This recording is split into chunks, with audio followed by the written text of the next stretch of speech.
கன்னி ராசி வாழ்வில் அனைத்தும் கிடைக்க எந்த தெய்வத்தை வழிபடணும், என்ன மந்திரம் சொல்லணும்? திருமணத்துக்கு அப்புறம் திருமணத்துக்கு முன்பாக 2 வகையான பிரச்சனையும் சந்திப்பது கன்னிராசிக்காரர்களாகவே நான் பார்க்குறேன். இவர்கள் ஒரு இடத்துக்கு தலைமையேற்றால் அந்த இடம் மிக சிறப்பாக இருக்கும். எந்த சூழ்நிலையிலும் உங்களுடைய கடந்த கால வாழ்க்கையை பற்றி நிகழ்காலத்தில் பேசிக் கொண்டிருக்காதீர்கள். கண்ணியில சுக்கிரன் நீச்சமானவங்க ரொம்ப அழகா இருப்பாங்க. பொருளாதாரத்தை தவறான நபரிடம் கொடுத்து ஏமாந்து விடுவதையும் நம்ம அங்க பார்க்கிறோம். கன்னிராசி மண்டலத்தில் சூரியன் இருப்பவர்களுக்கு தந்தையார் வெகு விரைவில் மறைந்து விடுகிறார். கன்னியில் செவ்வாய் இருந்தால் வாஸ்து சம்பந்தப்பட்டவங்களுக்கு என்ன பிரச்சனை? கன்னிராசிக்காரர்கள் அக்னி மூலையோ அல்லது அக்னியிலிருந்து வரக்கூடிய மூலையோ இதுல கன்னி மூலை வரைக்கும் பாதிக்கப்பட்டிருந்தால் அரசியலில் தோல்வி ஏற்படும், வீட்டில் பிரச்சனைகள் ஏற்படும். வழிபட வேண்டிய தெய்வம் சாமி, திருமண வாழ்க்கையில ரொம்ப பிரச்சனையாகிட்டே இருக்குது அப்படின்னா இவங்க சொல்ல வேண்டிய மந்திரம் ஓம் க்ரீம் சுகமே சொல்லுங்க சாமி. சுகமே சொல்லுங்க சாமி. சாமி, கன்னி ராசி வாழ்வில் அனைத்தும் கிடைக்க எந்த தெய்வத்தை வழிபடணும், என்ன மந்திரம் சொல்லணும்? கன்னிராசிக்காரர்களுடைய பிளஸ் என்ன மைனஸ் என்னங்கிறத பொதுவாக பார்த்துடலாம். இவங்களுடைய பிளஸ் எல்லாம் என்னவா இருக்கும், மைனஸ் எல்லாம் என்னவா இருக்கும், அதன் பிறகு இவங்களுடைய கோவில், இவங்களுக்குடையான மந்திரம், ப்ளஸ் இவங்களுடைய வாஸ்து ரீதியாக என்ன பாதிப்பு அப்படிங்கிறதெல்லாம் ஓரளவு அதில் பார்த்துடலாம். கன்னிராசியோட சிம்பிள் பார்த்தீங்கன்னா ஒரு கன்னி தன் கையில் ஒரு மலர் வச்சிருக்கிற மாதிரி ஒரு அமைப்பு தான் கொடுத்துருப்பாங்க. அதாவது கன்னி அப்படின்னே பேர். இன்னொன்று கன்னிராசின்னு ஒரு படம் ரொம்ப சக்கப்போடு போட்டதெல்லாம் நம்ம பார்த்தோம். ஆரம்ப காலகட்டத்தில் பெண்கள் யாராவது ஒரு ஆண்மகனை பார்த்தா அவன் கன்னிராசியாக இருக்கும்டா அப்படின்னு சொன்ன 90s எல்லாம் நம்ம பார்த்துருக்கோம். அதெல்லாம் இப்போ பொய்யோ அப்படின்னு ஆயிடுச்சு. ஏன்னா கன்னிராசிக்காரங்களுக்கு தான் சீக்கிரமா கல்யாணமே ஆக மாட்டேங்குது, பொண்ணே கிடைக்க மாட்டேங்குது. கன்னிராசிக்காரர்கள் திருமணத்திற்காக நிறைய காத்திருக்கிறார்கள், வெகு தூரம் வயதை கடந்து கூட காத்திருக்கிறார்கள் அப்படிங்கிறத நம்ம பார்க்கிறோம். திருமணம் சார்ந்த பிரச்சனைகளை அதிகமாக சம்பாதிப்பது, திருமணத்துக்கு அப்புறம் திருமணத்துக்கு முன்பாக 2 வகையான பிரச்சனையும் சந்திப்பது கன்னிராசிக்காரர்களாகவே நான் பார்க்குறேன். திருமணத்துக்கு பின்பாக பிரச்சனை வர்றது எல்லாருக்குமே பொதுவாக நம்ம பார்க்குறோம். எல்லார் வாழ்க்கையிலையுமே ஏதோ ஒரு வகையான பிரச்சனை இருக்குது. திருமணத்துக்கு முன்பான பிரச்சனை, திருமணத்தில் இந்த பத்திரிகை வைக்கும் போது வர்ற பிரச்சனை, திருமணத்து அன்னைக்கு பிரச்சனை, இதெல்லாம் கன்னிராசியில் நான் ரொம்ப அதிகமாக பார்க்குறேன். கன்னிராசிக்காரர்களை பொறுத்த வரைக்கும் இவர்கள் ஒரு இடத்துக்கு தலைமையேற்றால் அந்த இடம் மிக சிறப்பாக இருக்கும். அடுத்தவர்களுக்கு நல்வழி காட்டுறதுல இவங்க ரொம்ப நல்ல மன்னர்கள். அப்படியே இவங்களோட நெகட்டிவாக எடுத்துக்கிட்டீங்க அப்படின்னா, நான் மட்டுமே அந்த வழியை காட்ட வேண்டும், என்னை மட்டுமே நீங்கள் பின்பற்ற வேண்டும் அப்படின்னு சொல்கிறதும் கன்னிராசியத்தான் இருக்கு. திருமணத்துக்கு அப்புறம் நிறைய சமாளிக்கிறாங்க இவங்க. எப்படியாவது ஒன்று இதை நம்ம சமாளிச்சிடணும் அப்படின்னு சொல்லிட்டு நிறைய விஷயங்களை சமாளிப்பாங்க. ஆனால் இவங்களை சமாளிக்க முடியாத ஒரு கட்டம் இவர்களுக்கு வாழ்க்கையில் வரத்தான் செய்கிறது. அப்புறம் நான் ரொம்ப நல்லவன் அப்படிங்கிற போர்வையில் நான் ஏற்கனவே அந்த பொண்ணை லவ் பண்ணிக்கிட்டு இருந்தேன், எனக்கு அந்த பொண்ணு அந்த எப்படி பிரேக்கப், அந்த காதல் கதையெல்லாம் சொல்கிறாங்கல்ல, தன் மனைவியை உட்கார வைத்து இதற்கு முன்பாக தன் காதலித்த பெண்ணை பற்றி சொல்வது, தன் கணவனிடம் இதற்கு முன்பாக தன் காதலித்த ஆணை பற்றி சொல்வது. உலகத்தில் ஒன்னே ஒன்று புரிஞ்சுங்க, இதனால தன் வாழ்க்கை இழந்த கன்னிராசிக்காரங்க நிறைய பேர். இதை கேட்கும் போது நான் ரொம்ப நல்லவன், நீ யாரையும் லவ் பண்ணியிருந்தா எனக்கு ஒன்றும் பிரச்சனை இல்லை, அதை பற்றி சொல்லு அப்படின்னு சொன்னா அவர்கள் வஞ்சக எண்ணத்தோடு தான் உங்களிடம் கேட்கிறார்கள். அது தெரிஞ்சதுலேருந்து கட்டாயம் உங்களை ஒதுக்க ஆரம்பிச்சிருவாங்க. எல்லாருக்குமே ஃபாஸ்ட் லைஃப்ல ஏதோ ஒன்று இருக்கும் சாமி. கட்டாயம் இன்னொருவரை திருமணம் செய்து கொள்ளாதவர் தான் எனக்கு மனைவியாகவோ கணவனாகவோ வர வேண்டும் என்றால் அதுக்கு சாத்தியமே இல்லை. அப்படி ஒரு சாத்தியக்கூறே இல்லாத ஒரு பூமியில நம்ம வாழ்ந்துகிட்டு இருக்கிறோம். அதனால கட்டாயம் எல்லாத்துக்கும் ஃபாஸ்ட் லைஃப்ல ஏதோ ஒரு காதல் இருந்திருக்கலாம், அது நேர்மையான காதலாக கூட இருந்திருக்கலாம். ஆனால் அந்த ஃபாஸ்ட் லைஃப்பை பற்றி தெரிஞ்சுக்கிட்டு அவர்களுக்கு தீங்கு விளைவிக்கல இந்த கன்னிராசிக்காரர்கள் முதன்மையாக இருக்கிறாங்க. அப்படி சப்போஸ் கன்னிராசிக்காரங்க உங்களுக்கு கணவனாகவோ மனைவியாகவோ உங்கள் மனைவி கிட்ட கேட்குறாங்க, நீங்கள் அந்த பொண்ணை லவ் பண்ணிக்கிட்டு இருந்தீங்கன்னு எங்கள் ஃப்ரெண்டு ஒருத்தவங்க சொன்னாங்க அப்படின்னா, இல்லாமல் அது ஃபாஸ்ட் இஸ் பாஸ் முடிஞ்சு போச்சு, அதை பற்றி பேசுறதுக்கு ஒன்றும் இல்லை. எத்தனை முறை கேட்டாலும் உங்கள் பதில் இதுவாகத்தான் இருக்கணும். எந்த சூழ்நிலையிலும் உங்களுடைய கடந்த கால வாழ்க்கையை பற்றி நிகழ்காலத்தில் பேசி கொண்டிருக்காதீர்கள். இதை கன்னிராசிக்கு நான் பொதுவாக இந்த அட்வைஸ் பண்றேன். எந்த சூழ்நிலையிலும் சரி, உங்களுடைய கடந்த கால வாழ்க்கையை பற்றி நல்ல விஷயங்கள் இருந்தால் சொல்லுங்க. நான் இந்த மாதிரி கஷ்டப்பட்டேன், படித்தேன், நான் இந்த மாதிரி எங்கள் அப்பா அம்மா என்ன அப்படி வளர்த்தாங்க, அதெல்லாம் சொல்லுங்க. தேவையில்லாத விஷயங்களை பற்றி பேசாதீங்க. ஏன்னா சில விஷயங்களை விட்டுட்டு வந்தால் தான் வாழ்க்கை நல்லா இருக்கும். எல்லாவற்றையும் ஞாபகம் வச்சுக்கிட்டீங்க அப்படின்னா உங்கள் வாழ்க்கை சிறப்பாக இருக்காது. உங்களுக்கு எனக்கு ஏதோ ஒரு காலத்தில் ஒரு சங்கடம் வந்தால் கூட அதை விட்டுட்டு பயணிச்சிங்கன்னா மட்டும்தான் வாழ்க்கை நல்லா இருக்கும். அதையவே திரும்ப திரும்ப திரும்ப திரும்ப தேஞ்ச ரெக்கார்டு மாதிரி தேய்ச்சிக்கிட்டே இருந்தீங்க அப்படின்னா வாழ்க்கை மகிழ்ச்சியாக இருக்காது. நிறைய பேர் இதனால் பாதிக்கப்பட்டிருக்கிறார்கள். இந்த கன்னிராசி மண்டலத்துல புதன் வந்து அங்கதான் உச்சமாகிறார், சுக்கிரன் அங்கதான் நீச்சமாகிறார். 2 கிரகங்கள் நீங்க அங்க பார்க்கணும். புதன் சுக்கிரன் காம்பினேஷன். ஸோ சந்திரன் அங்கேயே இருக்கார், புதனும் சுக்கிரனும் அங்க இருக்காங்க அப்படின்னா, புதன் உச்சமாயிடுறாங்க அப்படின்னா இவங்க தான் ஒரு விஷயத்தை தவறாக புரிந்து கொள்கிறார்கள். யாருக்கெல்லாம் புதன் கன்னியில் உச்சமாகிறதோ அவர்கள் தனக்கு எல்லாம் தெரிந்ததாக நினைத்து கொண்டு எதையும் கற்றுக்கொள்ள மறுக்கிறார்கள். சில நேரத்துல படித்தவர்களே கூட தரம் தாழ்ந்து நடந்து கொள்வதையும், தரம் தாழ்ந்து பேசுவதையும், படித்தவர்களே தவறான முடிவுகள் எடுப்பதையும் நம்ம பார்க்குறோம். எல்லாம் சரியா வரும்னு சொல்லிட்டு இப்போ இந்த ஷேர் மார்க்கெட்ல போய் ஓவர் இன்வெஸ்ட்மெண்ட் பண்றது, இல்லை ஒரு தோத்துக்கிட்டு இருக்க ஒரு கம்பெனியில் போய் இன்வெஸ்ட் பண்றது, அல்லது ஒரு சரியில்லாத ஒரு நபரை தேர்ந்தெடுத்து திருமணம் செய்வது, அவர்கிட்ட பொருளாதாரத்தை ஒப்படைப்பது, இந்த மாதிரி இல்லை தன் கம்பெனிக்கு ஒரு சரியில்லாத நபரை கொண்டு வந்து ஒரு மேனேஜரா போடுறது, ஒரு கேஷியரா போடுறது, ஒரு சிஇஓவா போடுறது, அந்த மாதிரியான விஷயங்களை அந்த புதன் உச்சமானவங்க நம்ம சொல்லும் போது கேட்க மாட்டாங்க. ஆனா ஒரு நாள் அவர்களாக புரிந்து கொள்வார்கள். அதான் இதுல இருக்கிற விஷயமே. முதல்ல அவர்களாக புரிந்து கொள்ளும் வரைக்கும் காலம் அவர்களை காத்திருக்க வைக்கும். அதே போல தன்னுடைய ஆதாயத்தை மட்டுமே வைத்துக்கொண்டு நீங்கள் மற்றவர்களை அணுகக்கூடாது. நீங்க வந்து ஒரு பொது வாழ்க்கையில் இருக்கீங்க அப்படின்னா எல்லாத்தையும் பார்க்கணும். கன்னிராசிக்காரர்கள் தன்னுடைய ஆதாயம் என்ன, தான் சொல்வது தான் மட்டும் சிறப்பாக இருக்கிறோம், தனக்கு எல்லாமே எனக்கு கிடைச்சிருக்குப்பா, நான் வந்து ரொம்ப நல்லா இருக்கேன், ஒன்றும் பிரச்சனை இல்லை. இப்போ ஒரு சில கட்சியில பார்த்தீங்கன்னா ஒரே ஒருத்தர் மட்டும் எம்எல்ஏவா இருப்பார், அந்த கட்சி தலைவர் மட்டும் எம்எல்ஏவா இருப்பார். அதோட அவங்க விட்டுருவாங்க, அதுக்காகவே ஒரு கூட்டணிக்கு போவாங்க. தான் மட்டும் எம்எல்ஏவோ எம்பியாவோ இல்லை தான் மட்டும் ஏதோ ஒரு பதவி, ஏதோ ஒரு வாரிய தலைவர் வாங்கிக்கிறது, இல்லை ஏதோ ஒரு மத்திய அமைச்சர் வாங்கிக்கிறது, அந்த மாதிரி வாங்கிட்டு அங்கிட்ட இருக்கிற தொண்டர்கள்லாம் அப்படியே வச்சிருப்பாங்க. இவங்க வந்து காலத்துக்கும் ஒன்னா அவங்க எம்எல்ஏவா இருப்பாங்க, இல்லை நின்று தோத்து போயிருப்பாங்க. அவ்வளவுதானே தவிர தன்னை தாண்டி கட்சியில் யாரையும் கொண்டு வர மாட்டேங்கிறாங்க அப்படின்னா அவர்கள் எல்லாம் கண்ணியில் தான் இருப்பார்கள்.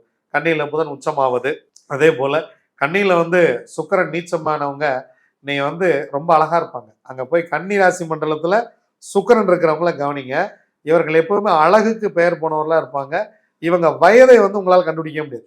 இப்போ வந்து ஒரு 40 வயதுல இருப்பாங்க, வயதை பார்த்தா 32 அப்படின்னு சொல்லலாம்.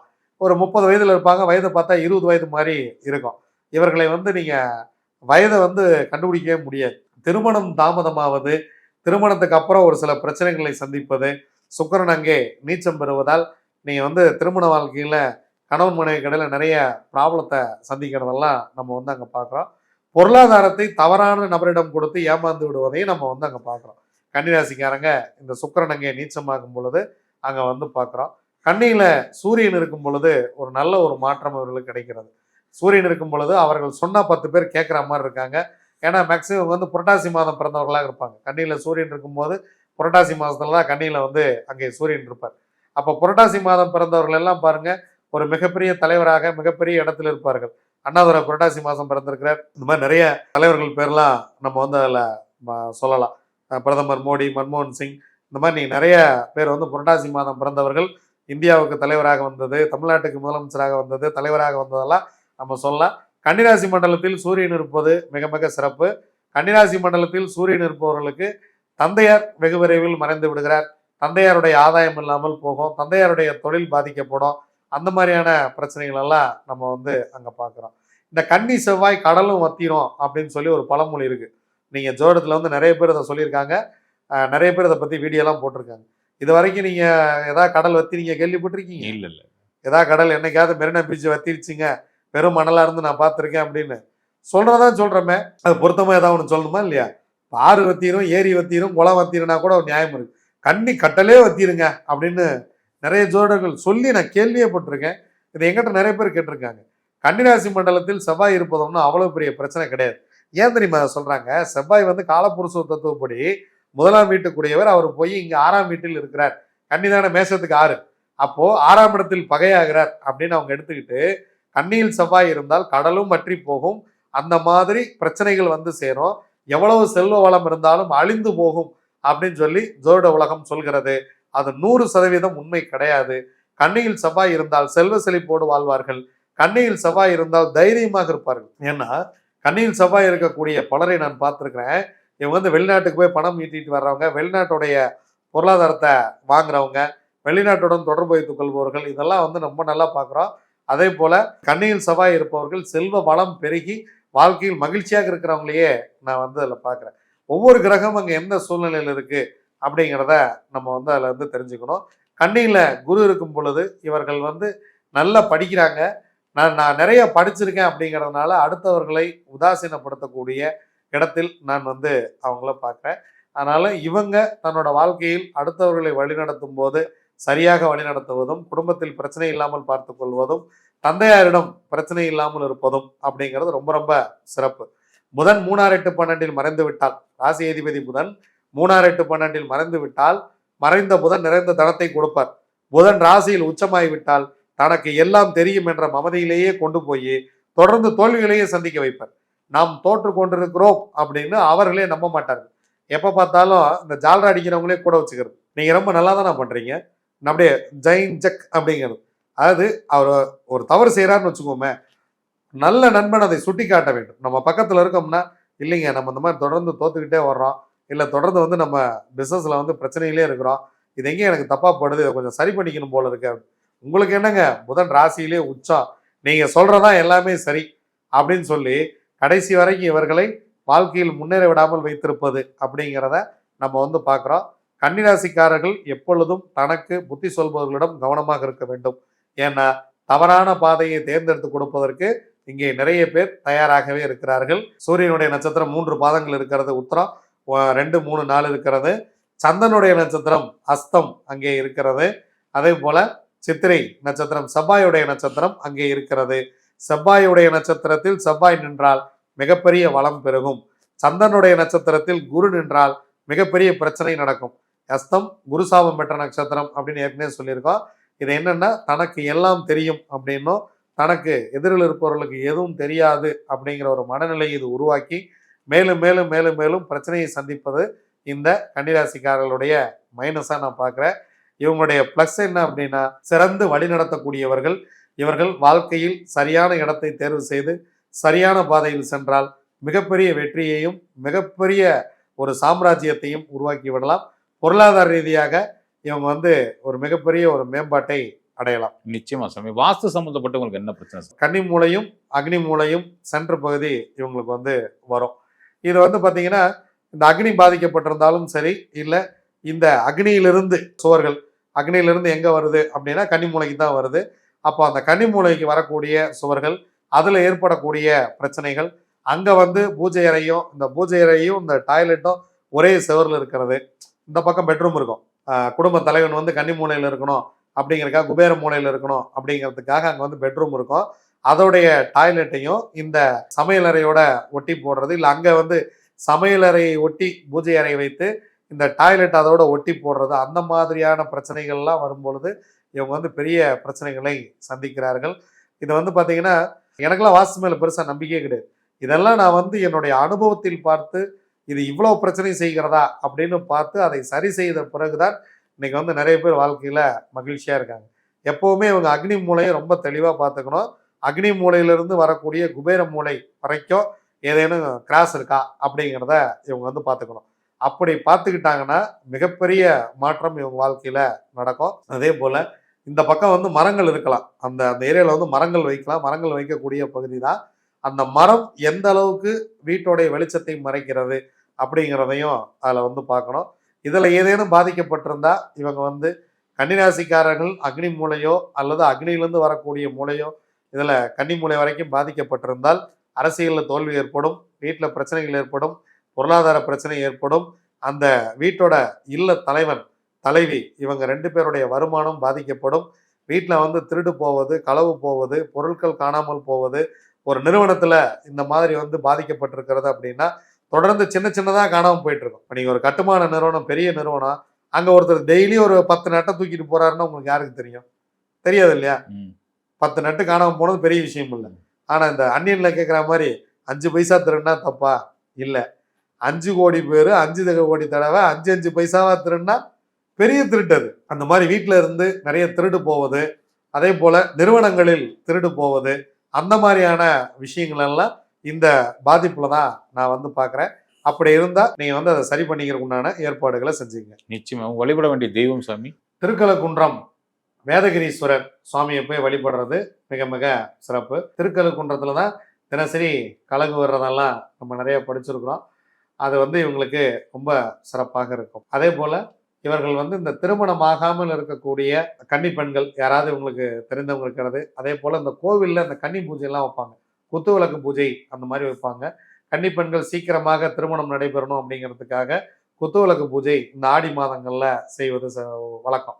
அந்த மாதிரி இருந்தா அங்க போய் இந்த மாங்கல்ய சரடு வாங்கி கொடுப்பது, அங்க வந்து குத்துவிளக்கு எண்ணெய் வாங்கி கொடுக்கறது, அந்த பூஜைக்கு வேணுங்கிற விஷயத்த செய்யறது, அதெல்லாம் செஞ்சா ஒரு வெகு விரைவில் இந்த திருமணம் நடக்கிறது. திருமணம் தாமதமாயிட்டு இருந்ததுன்னா அதை வந்து செய்யலாம்.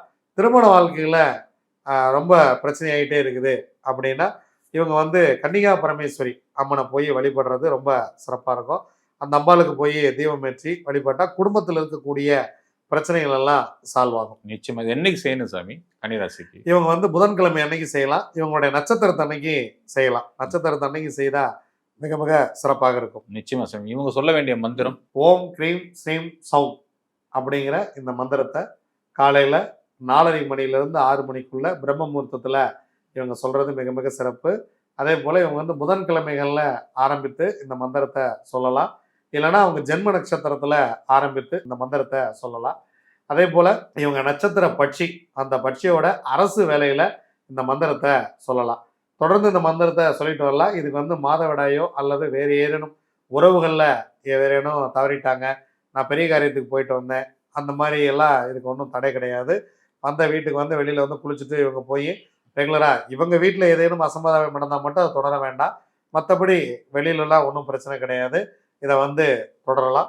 இதை தொடர்ந்து சொல்லும் பொழுது இந்த திருமண பிரச்சனைகள், கடன் தொல்லைகள், தேவையில்லாத நண்பர்கள் சேர்க்கை, அடுத்தவங்க தவறான வழிகாட்டுதல், இதெல்லாம் வெளியில வந்து ஒரு மன நிம்மதி பெற்று வாழ்க்கையில எல்லா வளமும் பெறுறதுக்கு இந்த மந்திரம் ஒரு மிகப்பெரிய ஒரு அருமருந்தாக இவர்களுக்கு இருக்கும். நிச்சயமா சாமி. நெஞ்சான நன்றிகள் சாமி. சுகமே சொல்க. சுகமே சொல்க சாமி.